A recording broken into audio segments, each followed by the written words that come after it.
everyone, welcome to my November wrap-up. Last month I read a total of 16 books. The first book that I finished was the Scorpio Races by Maggie Stiefvater.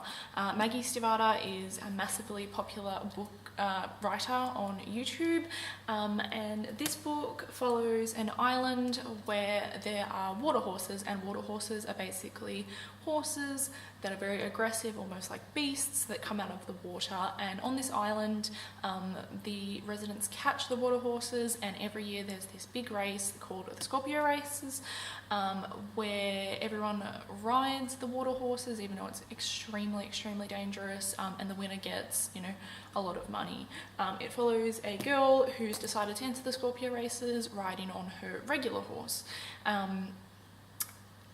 This book was really well written. Maggie Stiefvater definitely knows how to write. It's got really good ratings on Goodreads. It's like 4.8. I gave it a 3 personally. I didn't overly connect with the characters, and I didn't connect with their motivations behind entering the race, particularly the main female character. I can see like the reasons were there, I just didn't connect with them. Yeah, I've DNF'd one of Maggie's books previously, so I was really trying to give her a good go because she's so popular and there's got to be a reason behind that. I never see a bad review for Maggie Stiefvater. But anyway, I thought it was just okay. So it's not bad, it wasn't terrible, it was just okay in my opinion. I did enjoy it. My father actually trains racehorses and I grew up around racehorses, so it was nice, you know, in that regard, but yeah, I feel like I didn't connect with it as much as I should have. The next book that I read was Heart of Darkness by Joseph Conrad. This is obviously a classic, very famous, and it follows a man, Marlowe, who travels up the Congo on a steamer, and it kind of deals with racism during that time. It's a super short book, it didn't take me long to read, and the writing was beautiful. Joseph Conrad can write, so that's for fucking sure. Gorgeous writing, but oh my god, I don't think I got this book. I consider myself fairly intelligent, and I understand books pretty well, but this book, I just don't think it sank in. I don't think I got it. I gave it a 2 stars, and I think that's mainly my fault. I think I'm going to have to reread this book several times to really understand the message, and I just didn't get it. It just did not sink into me. Half the time I couldn't follow what was happening because it's so complex. The writing is really complex, and I just didn't get it. It's only ever happened one other time for me, which was when I attempted to read Finnegan's Wake and gave up, but I do plan on one day going back and finishing Finnegan's Wake, and I do plan to go back one day and reread Heart of Darkness and understand it. Next book that I read, I fucking hated so badly, and that was The Stone Prince by Gina Showalter. I gave this 1 star. I could go in hours and hours into why I hated this book. I wish I had have written down all my reasons why I hated this book while I was reading it, but I probably would have ran out of paper because it was just so fucking bad. I really liked the concept of this book. Basically, it follows this woman named Katie, who she flips houses for a living, so she does them up and sells them for a profit, and she's kind of in her mid-20s and she's had not much luck in love. She's bought this house which she's doing up, and in the garden is all these kind of stone statues. She becomes really drawn to one of these statues and she kisses it, and it ends up coming to life, and that's our main love interest, Jorlin. Oh my god, this was so bad. I can't even explain. It was like, first of all, the writing. So it's written in the 3rd person, and it's written from Katie's perspective, but it also is written from Jorlin's perspective, and it jumps between their viewpoints within the same paragraph. That's just fucking terrible writing. You don't do that when you're writing from different perspectives. You at least would have a page break between changing perspectives, but it was literally in the same paragraph we were seeing both of their viewpoints, which didn't work. Everything about this book was terrible. I was actually physically cringing at parts because it was so badly done. Boring. It started out okay, and then it just got cringier and cringier.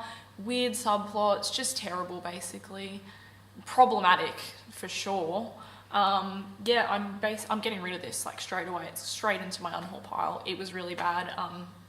Second book I read by Gina Showalter, and the first one I didn't like. This one I hated. So bad Gina Showalter. On the opposite end of the spectrum, the next book that I read was The Long Walk by Richard Bachman, which is a pseudonym for Stephen King. I actually had a different copy of this, but I've given it to my father. I loved The Long Walk. I gave it 5 stars. It's probably going to be one of my favourite books of the year and of all time. The plot basically follows a sort of dystopian America. It's not, I don't think it's directly said, but it alludes to, it's kind of like the America that would exist if the Germans had won World War II. And every year it's kind of like a Hunger Games style situation, although this was written much before Hunger Games, where there's 100 boys, teenage boys, and each year they have to walk, and they can't drop below a certain pace, and if they do, they get shot, and it's basically the last one standing wins the grand prize, which is whatever they want, basically. All the money in the world, like they can have whatever they want. And it follows these boys, and there's obviously, it focuses on one main character, and it was amazing. It was written so well. The funny thing is Carrie was Stephen King's very first published novel, but I read somewhere that The Long Walk was actually the first novel he actually wrote. So it wasn't his first published, but it's the first one that he wrote, and that is fucking amazing because it was so good. The way he wrote it while you were reading it, because obviously these boys are ridiculously, like, beyond exhaustion. They're walking basically to their death, and they just have to walk. They can't sleep, you know. It's a struggle for them to even go to the toilet because they're not allowed to drop below this pace, and they're sore and they're exhausted, and I felt that as I was reading it, and it was really deep as well. And I feel like once I closed this book, I was reading it basically for a whole day straight, and I finished it at night time, closed the book, and I was lying in bed because it was way past my bedtime, and I was having like an existential crisis after I read it because it was so deep, and I fucking just loved it. And I've given I had the copy of just it by itself. I gave that to my dad, and then I immediately went out and read this. I ordered this Bachman books so I could have all of the Bachman books in this one kind of copy. So now I've got this copy, so that's fine. My dad can keep the other copy, but yeah, 5 out of 5 stars. I highly recommend that book. I don't often recommend books to people because I feel like, you know, it's really like a personal thing, book choice, but I feel like this is a pretty universal book that many people would like. Anyway, it was amazing, 5 stars, highly recommend it. Next book that I read is kind of a modern Australian classic, and that is The Secret River by Kate Grenville. This has since been made into a stage show and a TV series.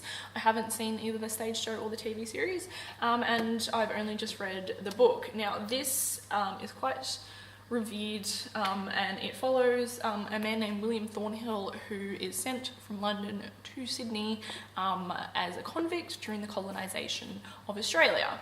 And he basically has this bit of land which he wants to make his own, and you know, because he's very lower class, and so owning a piece of land is kind of a dream of his, but he has to compete with the natives, the Indigenous Australians, who obviously don't want people coming and invading their land. And it was good, and it was well done, but it was just okay for me. Like, I enjoyed it and it was good, but I didn't find it anything amazing. I didn't feel a whole lot while reading it. Kate Grenville can write, but it wasn't overly beautiful writing, so yeah, I just enjoyed it. It wasn't amazing. I gave it 3 stars. I really want to find a good book which focuses on the colonisation of Australia, because I read Wanting by Richard Flanagan like 2 months ago, and that was okay. I mean, that doesn't focus purely on that, but I don't know if it's just I'm not connecting with that subject matter, or if I just haven't found the book yet. But if you can recommend a good book which follows the colonisation of Australia, a fiction book, then please do recommend that to me. Next graphic novel that I read was The Exile by Diana Gabaldon. This is a graphic novel version of Outlander told from Jamie's perspective. Now, I gave this 3 stars, but in reality, I'm pretty sure I should have given it 2 stars because it just wasn't that good. I found the art to be very beautiful and very fitting for kind of Outlander, but it was rushed because, I mean, this is kind of a tiny graphic novel, and Outlander, as you may know, is quite a big book, and so it was just kind of rushed. It just wasn't done very well. It just didn't translate into graphic novel, basically. I just don't think Outlander is a graphic novel kind of book, which if you've read Outlander, you would understand that, like, it's not going to translate well into graphic novel. It's too complex, and there's kind of too much going on. So even though the TV show is fantastic, it doesn't really work as graphic novel.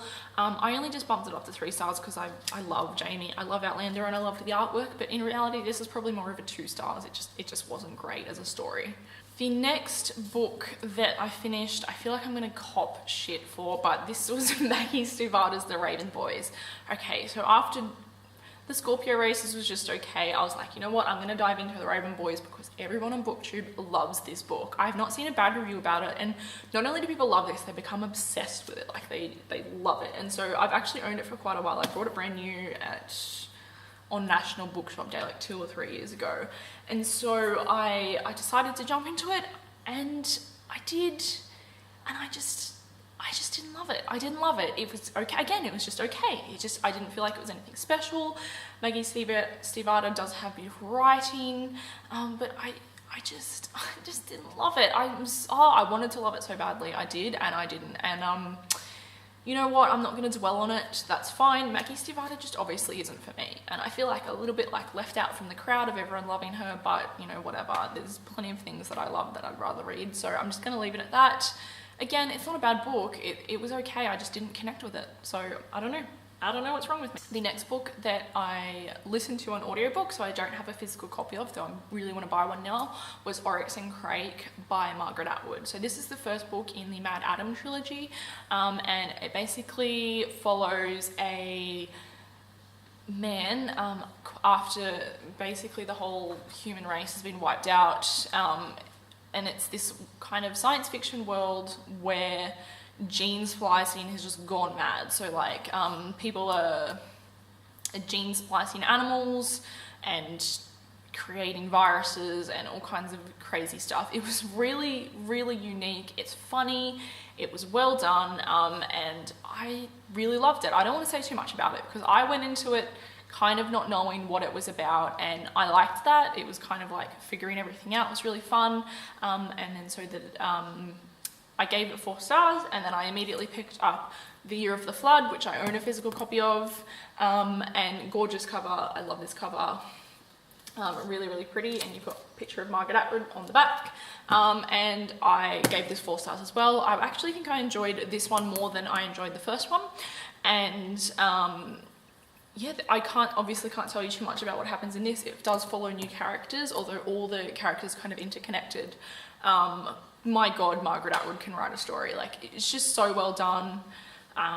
Yeah, it's really weird and unique. Like, this is a really weird story, but it's just really good. I don't want to go too into it, but it's like, you know, all Margaret Atwood's usual things. You know, she's got amazing social commentary, and yeah, just pick it up if you know, it's not like The Handmaid's Tale, by the way. If you're thinking this is going to be like The Handmaid's Tale, it's not.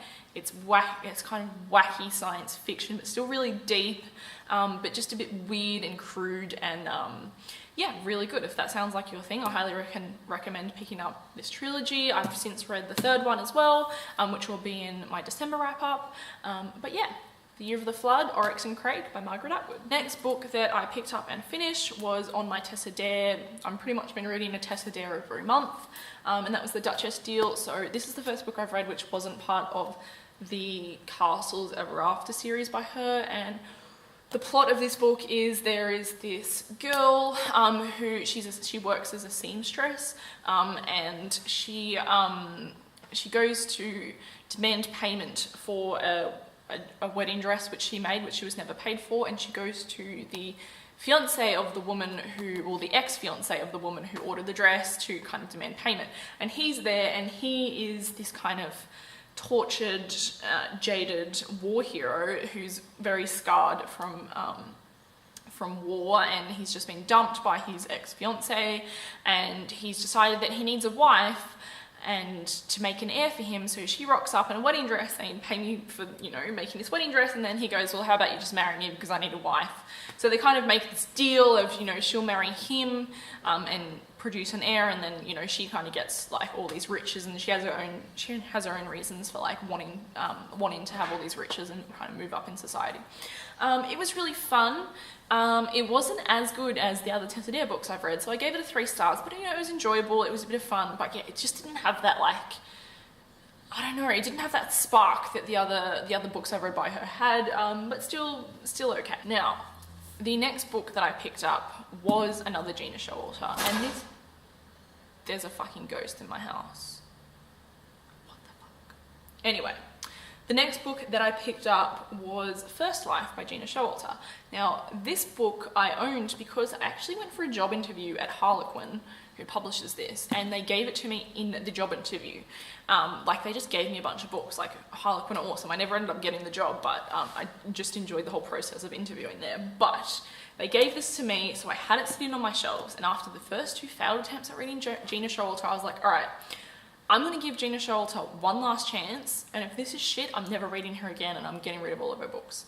And I read this, and I had really, really low expectations, and you know what? It was okay. It wasn't bad. I didn't mind it. The plot of this book is, it's set in a world where you actually have 2 lives. So your first life is kind of like regular our society.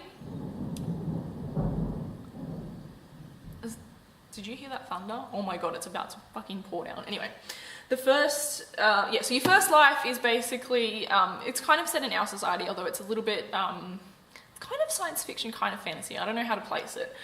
But you have your regular life, and during your regular life, you have to sign with one of 2 kind of factions. And when you die, you go to either one of those places, and those places are at war. So you kind of got to make this really hard decision. And our main character, she hasn't decided what faction she wants to join, and her parents obviously want her to join one that they're in. And she doesn't want to be pressured into this, and she's being put into this, like, kind of like, not a mental hospital, but like an institution that basically tortures them. Her parents have put her there, and they torture you into signing your contract, because her parents really wanted her to sign this contract, and she doesn't want to, and she's kind of a badass, and then, you know, love triangle ensues, and you know, I don't hate the love triangle trope. I'm not someone that hates love triangles. I actually don't mind them if they're done well, so whatever. And it was pretty good. I didn't hate it, and I gave it 3 stars, but it was a fun, enjoyable 3 stars. I mean, it's not groundbreaking, amazing. There was a little bit, there were times when it was a bit cringy, because I feel like Gina Showalter tried to throw in jokes, but I didn't find them funny, and so I was a little bit like, ooh, that's a bit cringy. But otherwise, I enjoyed it, and I've picked up the second one, and I'm going to continue on with it. And, you know, Gina Showalter's skating on thin ice, in my opinion, but, you know, I'm willing to give this trilogy a go. The next book that I picked up was The Rest of Us Just Live Here by Patrick Ness. Now, I really love this edition that I have. So it's kind of got this cool cover, and you've got the blue edge pages, and then look how gorgeous the naked hardcover is. It's bright yellow, and it says, "Not everyone has to be the chosen one." Yeah, I really loved this, and this basically, oh, and the end pages are really gorgeous. They've got deer on them.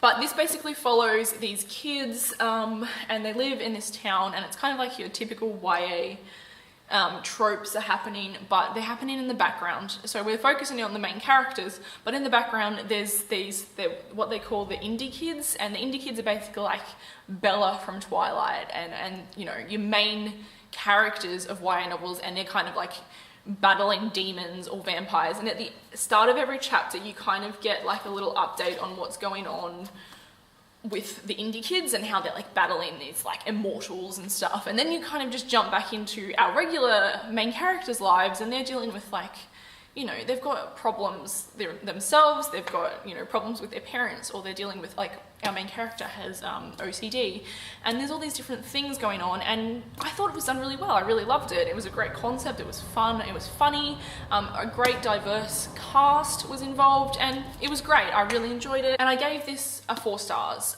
It wasn't, you know, perfect, but it was a really fun, quick read. 2 books I don't have physical copies of because I listened to them on audiobook from my library, but I'm really planning on buying the physical copies, and that was Every Heart a Doorway and Down Among the Sticks and Bones. These are super popular in booktube.